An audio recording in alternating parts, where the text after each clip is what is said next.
Right. Welcome everybody. We're going to look at what the Fisher Program is all about on this last day of the World's Oceans Day. Um, we are a foundation based out in New Zealand. I'll give you some background on that, and then we go and have a look at what the Fisher Program is all about. So who we are. The Fisher program is an evidence-based development program, and we're looking at capturing, recording, and analyzing fishing accident and related safety event information, and then looking at establishing a accident data management system for global fishing. The reason we're doing this is quite simple. There isn't the information available for researchers, for governments, for those involved in the fishing industry out there. We have no accurate idea of how many accidents there are. We have no accurate idea of how many people are killed at sea, of how many vessels sink, that type of thing. So the Fisher Project is all about this. But just to give you some idea of who we are behind the project, we're a New Zealand-based international non-profit organization. We're dedicated to improving health and safety outcomes in the global fishing sector. We committed to providing practical assistance, access to educational resources, and we develop a whole bunch of educational resources. And we do this to promote a positive safety culture in the world's most hazardous industry. We work with a number of funders. The biggest of them are organizations like Lloyd's Register Foundation out in the UK, the Pew Charitable Trust out in the States, and then internationally, the Food and Agriculture Organization. Um, and with them, we work right across the world with a number of projects. And we talk about sharing the lessons. And for us, it's really important to share the lessons that we learn in other sectors of industry, whether it's maritime industry, other parts of the fishing industry, even industries like aviation and other high risk industries where there are lessons to be learned that we can apply to fishing. We do that. In terms of our experience, we we work right around the world, as you can see on the map over there. We work in North Africa, South Asia, Southeast Asia, Pacific Islands, out in the Caribbean, and we got representatives across the world, from the UK to Denmark, out in Taiwan, out in Bangladesh, the Philippines, Canada, Caribbean. So yeah, we're involved with a whole bunch of different projects, from safety management systems on our crew safe things, to working with Bay of Bengal, a program at developing, and the FAO in developing specific guidelines and information for fishers out in the Caribbean. We work with administrations looking at how we can develop guidelines for accident reporting. We work on the ground, as you can see, with our posters and the billboards out in Bangladesh. And we have a program called Refish, which is all about recycling and reusing equipment, from mainly from the developed world, the people that are no longer using anything from life jackets to ropes, and anything else in between, and then packaging that, making sure it's fit for purpose, and taking that through to parts of the world that really need, like Bangladesh and elsewhere. So we're involved with a whole bunch of those projects. We talk about being out there, making a difference. Clearly, we before COVID struck, we've been working all over the world, whether it's out in the Caribbean, whether it's out in Bangladesh, whether it's out in the Pacific Islands. We're speaking at IMO conferences out in Torremolinos, and in the UK, whether it's speaking in China, the St. John's, out in Canada, the home of Too Big to Ignore, whether it's out in the Caribbean, the Philippines. We're out there making a difference and connecting with communities out there. So in terms of the numbers, and the numbers are pretty frightening in the fishing industry. Interesting, but it's a massive, massive scale. We're talking about something like 10 to 12% of the world's population, directly or indirectly depend on fisheries. We talk about 40 to 60 million people engaged directly in capture fisheries. More than 90% of this work is in the small scale fishing sector. And so it's critically important. And our Fisher project is looking specifically at this part of the industry.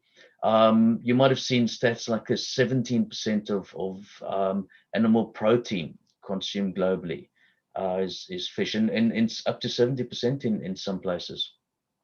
The per capita fish consumption globally has doubled in the past 60 years. You know, from something like 10 kilograms in the 1960s to more than 20 kilograms now. It's estimated that there are 4.6 million fishing vessels, and 3.5 million of those in Asia. In terms of engine-powered vessels, something like 2.8 million out there. 82% of those are 12 meters and less. So again, it just emphasizes the importance of that industry. In fact, only 1.5%, something like less than 68,000, are 24 meters and above, what we would call industrial fishing or the large scale fishing sector. And ultimately, we have very little idea of how many fatalities there are, how many injuries there are, what the ill health situation, how many vessels are lost every year. So the Fisher Project will work towards that. Now, if we start looking at global fishing in terms of health and safety, we know that it's the most hazardous industry in the world. The existing estimates are that there's something like 80 per 100,000 fatalities per year. So 80 out of every 100,000 fatalities of every 100,000 fishes every year will die. That's something like 24,000 deaths, and it's an old figure from back in '99. The FAO estimates about 32,000. We're busy with a piece of research, and our research is suggesting that it might be as high as 100,000. So clearly, there's more work to be done on that, but ultimately, the numbers are just absolutely massive, and that's even without looking at the career-ending injuries. So clearly, there's work to be done to try and get a true estimate of the issues out there. There's also these negative occupational outcomes, occupational health outcomes. We know, for instance, that cancers are much higher in fishes, musculoskeletal disorders, suicides, drug and alcohol addictions, eye disorders, allergies, hearing disorders. In terms of occupational health outcomes, fishers really bear the brunt of it. So again, our Fisher Project will look at getting that information. When we compare fishing to the maritime industry, the numbers again are incredibly interesting. There's something like the average figure of the last 10 years or so is less than 300 fatalities in the merchant fleet. There's something like 1.65 million seafarers, and with 300 fatalities a year, that's less than one a day. If we take the 100,000 figure that we suggest, and we think there's something like 60 million fishes in the world, that's 275 fishes per day as a fatality rate. It is absolutely massive. So clearly there needs to be work done. You can see in the bottom that part of the problem is a legal framework that needs strengthening. So that sets the framework for what we're busy with. But there are other issues. There's safety of the vessel, there's IUU fishing, there's sustainability issues, there's compliance issues, there's pollution, ghost gear, plastics, there's overfishing, there's human rights abuse, there's working conditions, there's exploitation, slavery, murder. There really is a dark side to fishing, which we need to tackle, and clearly as an industry, all parts of the industry working. And as it says at the bottom, despite its global contribution to the world's food stocks, that vital contribution, the fishing sector still harbors some of the worst working conditions in the world.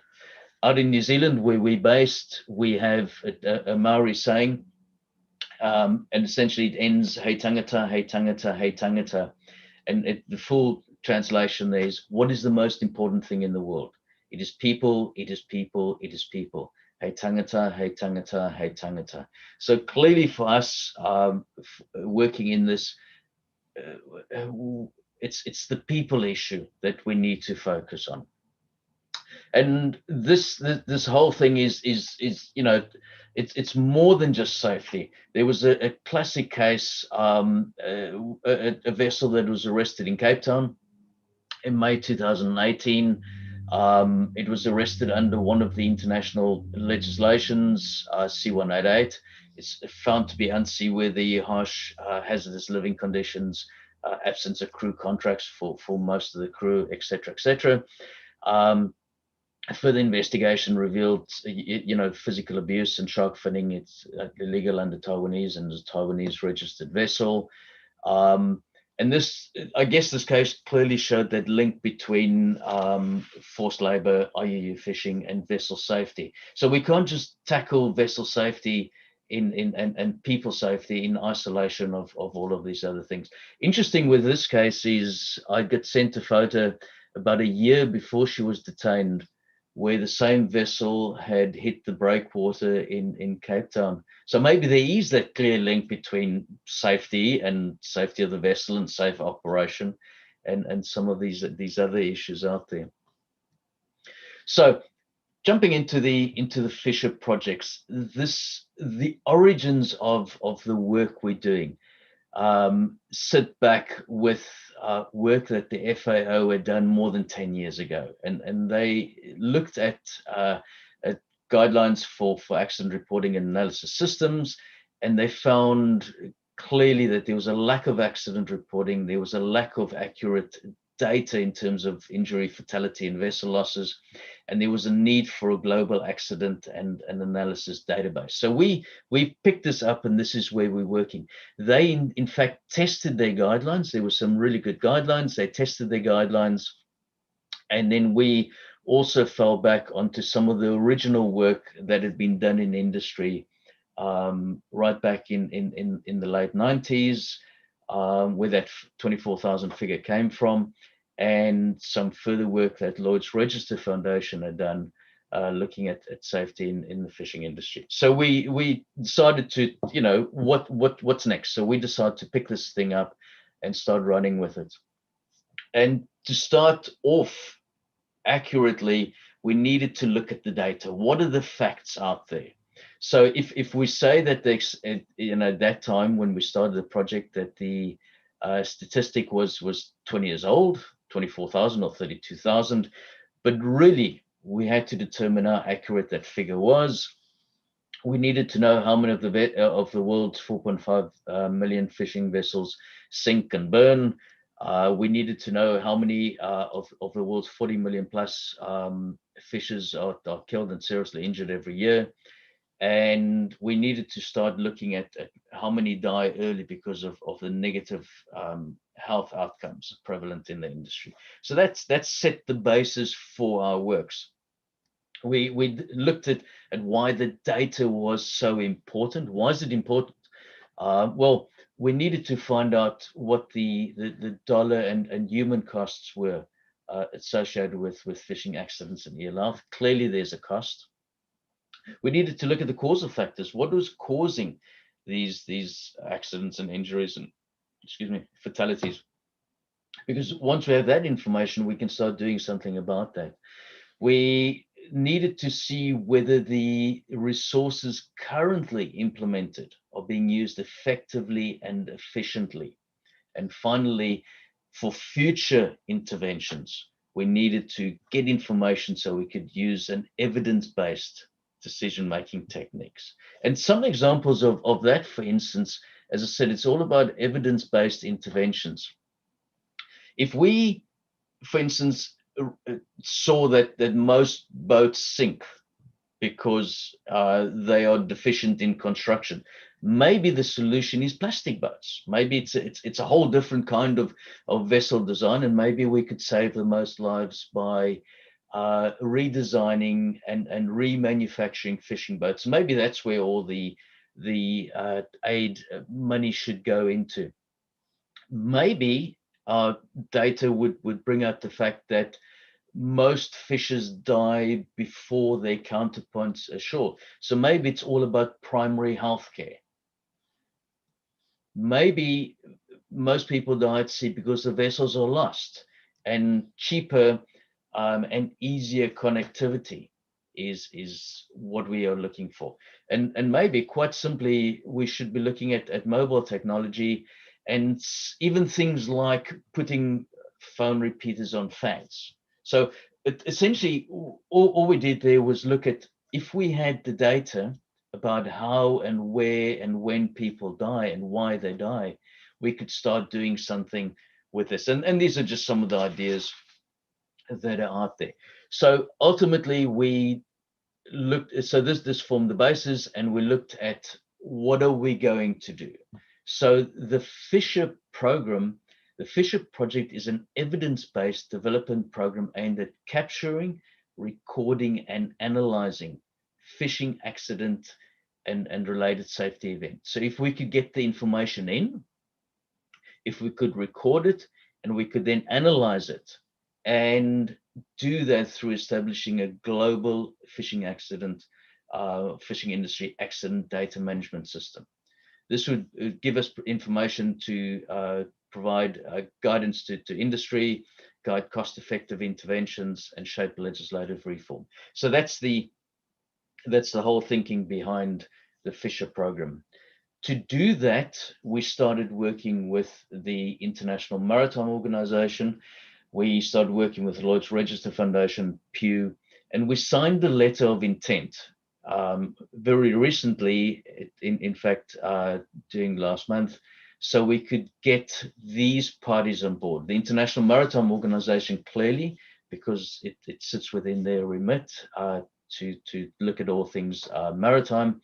And as I said, we work very closely with Lloyd's Register and Pew and some of the others.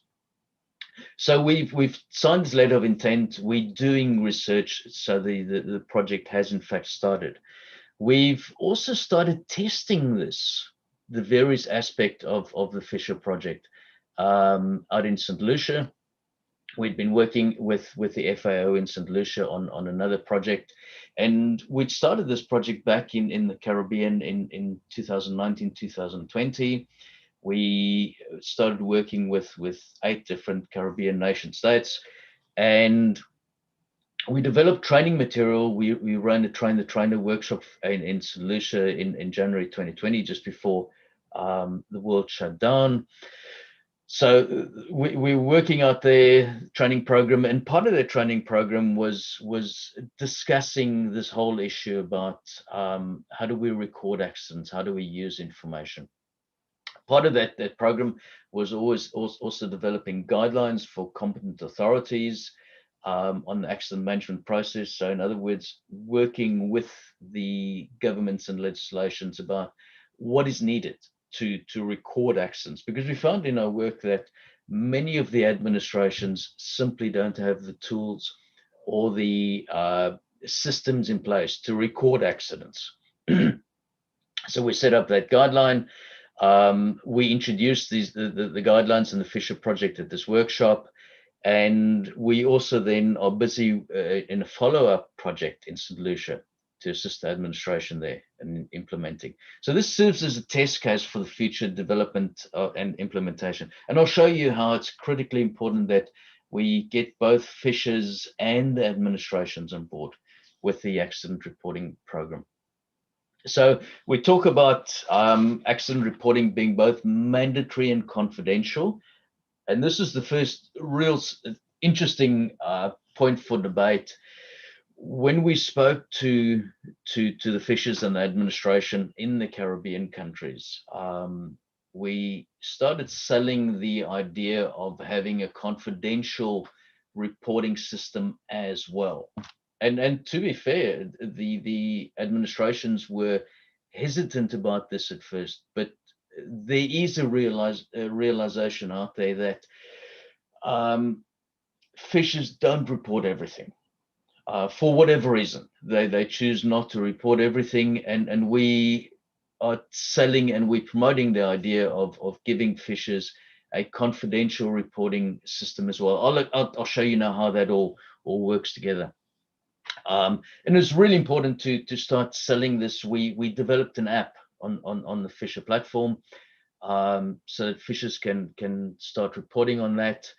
And we also looked at the mandatory side, about and promoted two fishers to work on the mandatory side.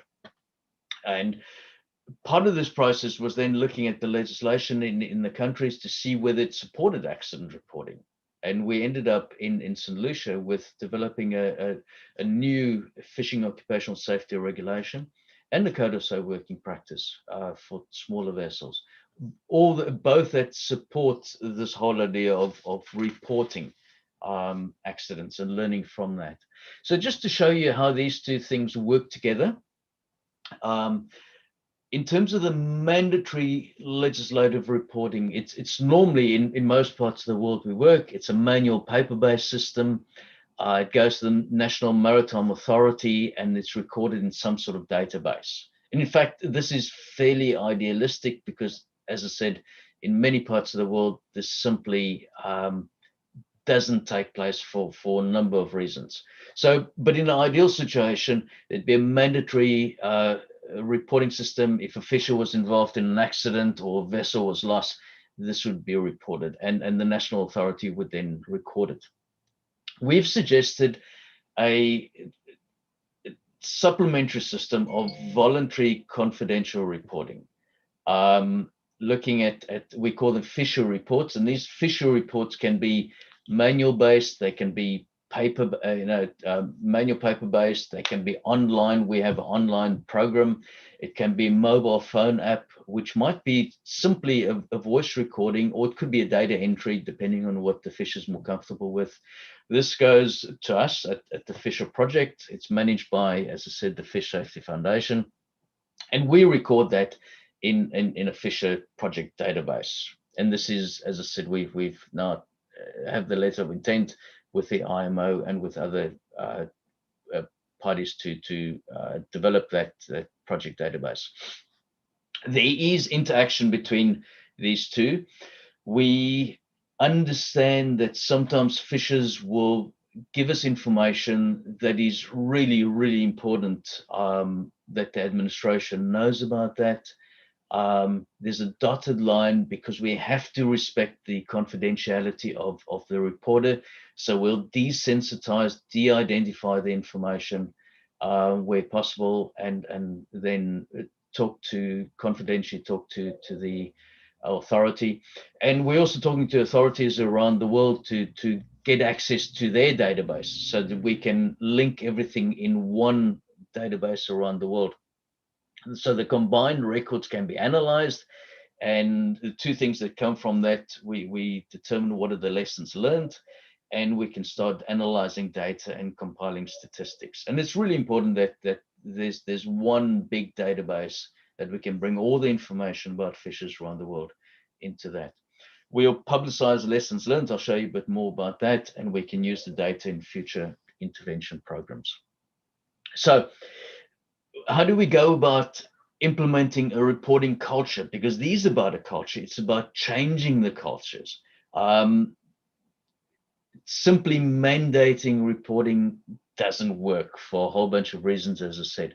So in St. Lucia, we first undertook a survey into the attitudes, understanding, and practice of safety at sea, and recording and understanding legislation. And we came out with a really interesting document that is now available online, or you can email me and I'll flick you a copy. But it gave some idea of what fishers were thinking, why they would report, why they possibly wouldn't report.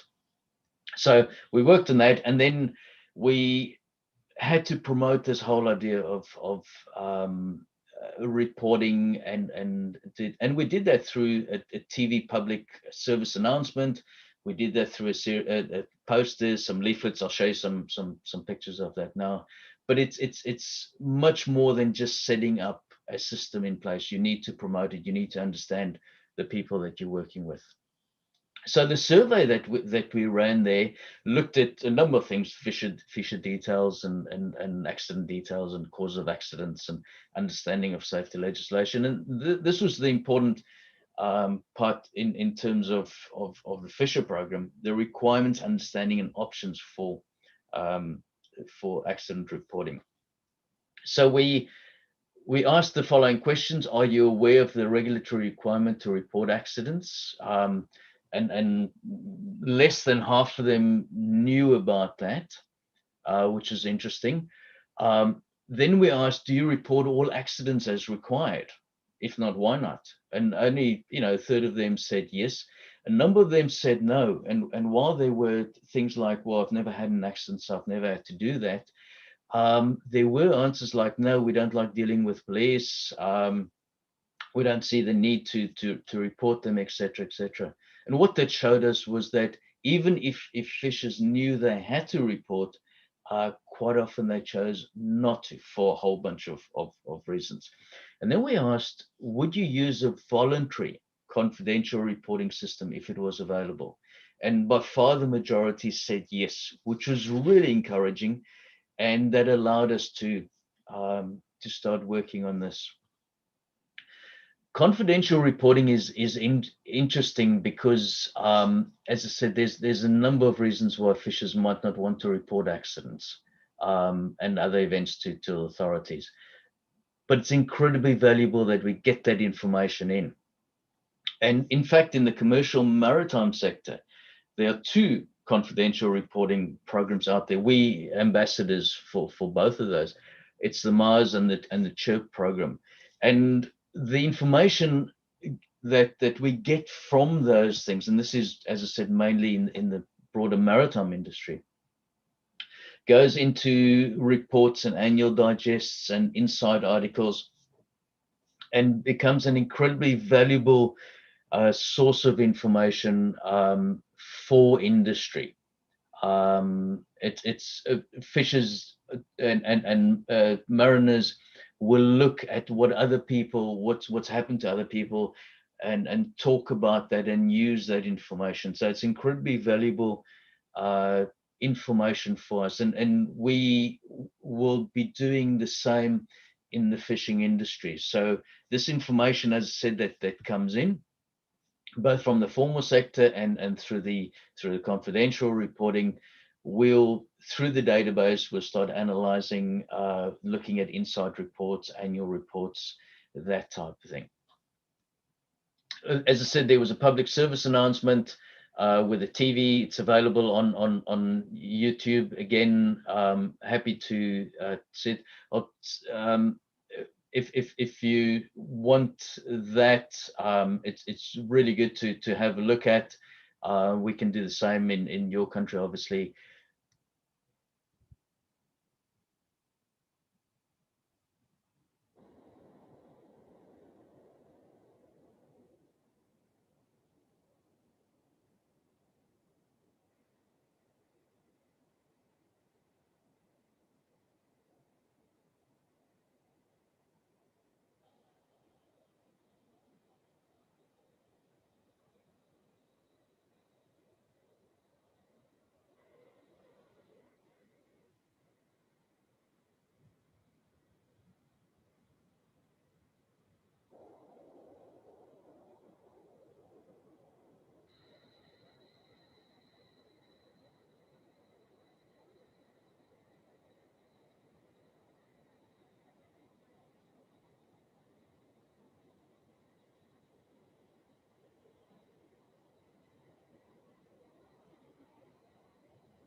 So yeah, it's really interesting when we can get that type of promotion out there. And as the hashtag says, report it. It's the right thing to do.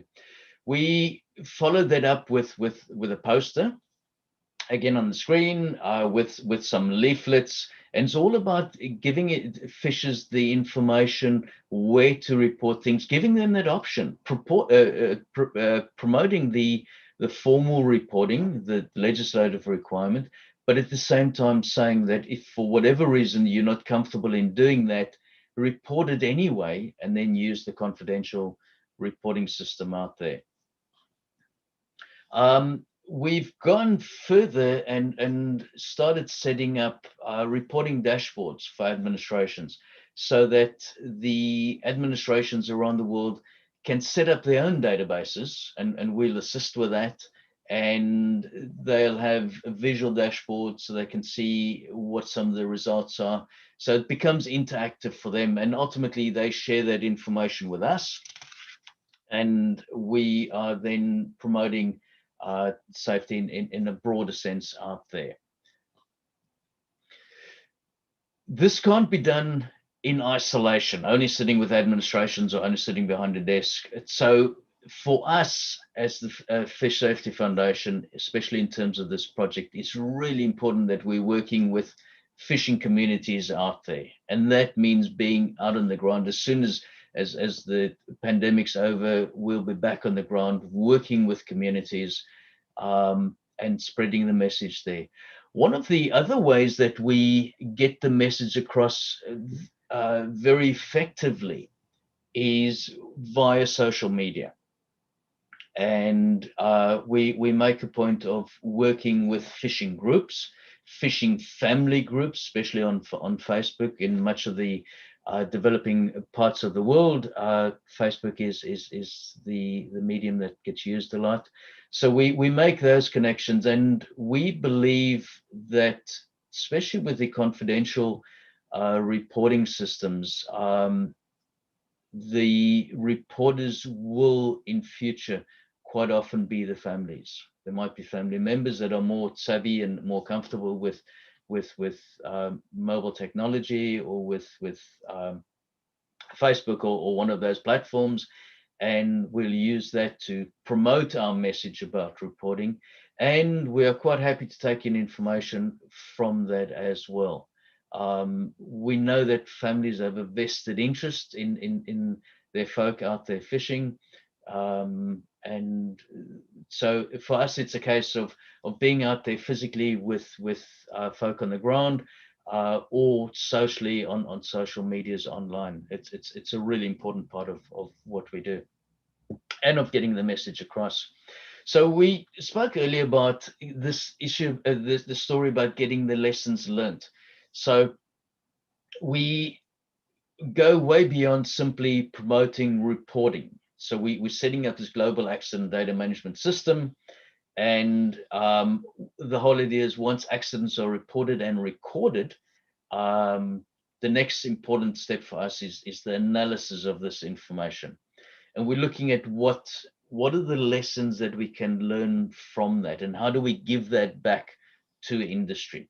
And our intent is that this is going to be freely available to industry. So all the lessons that we learn, all the suggestions that we get, all the sharing of the lessons will be freely available back to industry. The formal sector of the maritime industry and partly of the fishing industry do this through things like safety digests and that type of thing. We'll expand that massively into the rest of the world's fishing industry and fleet. In terms of our data storage, for all the techies out there, this is the information behind that. And clearly there's an input, there's a storage, there's analysis, and there's an output.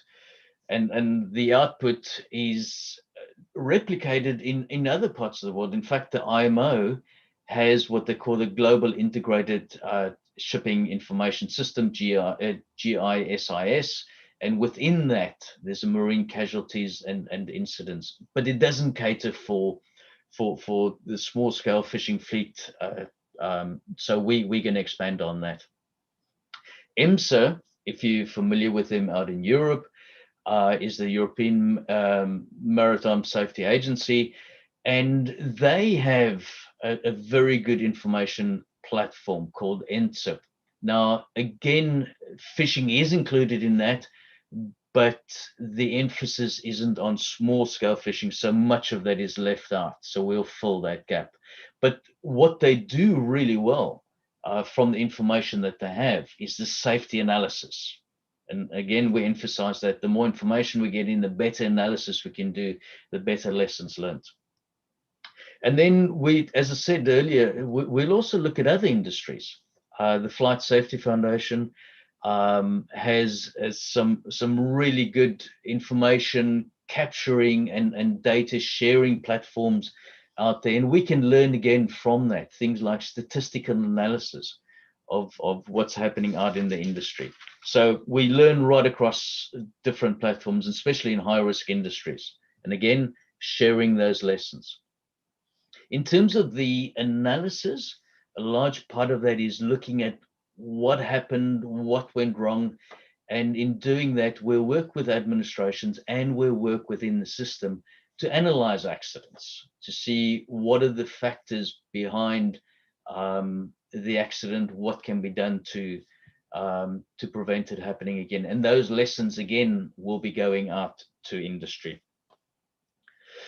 Learning from disaster is really, really important. This is, in fact, from Newfoundland, accident investigation that the Canadian government did into a boat that tragically 4 people lost their lives. An open boat, much like much of the world's smaller fishing sector, went out, unfortunately lost their lives. 2 bodies were recovered.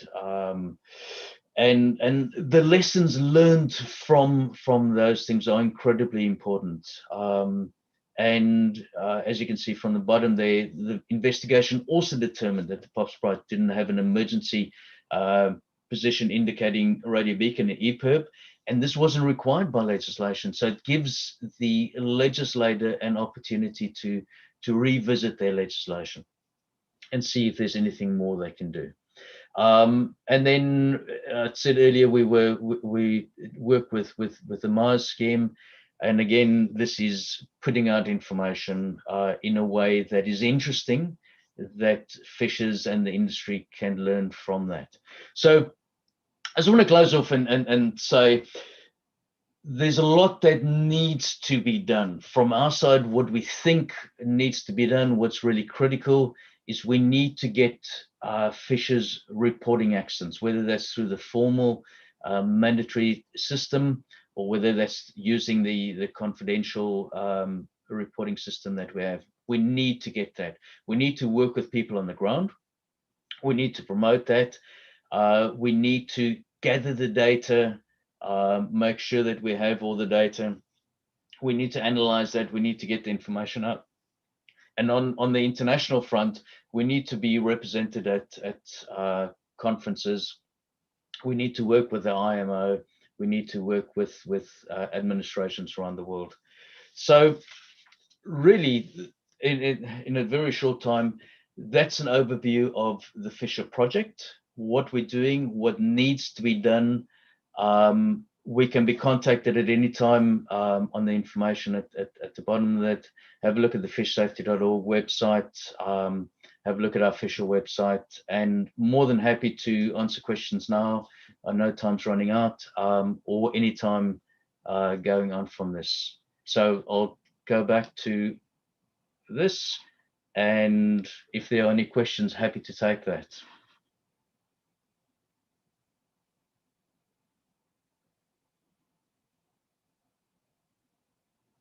Any questions? Anything that's unclear?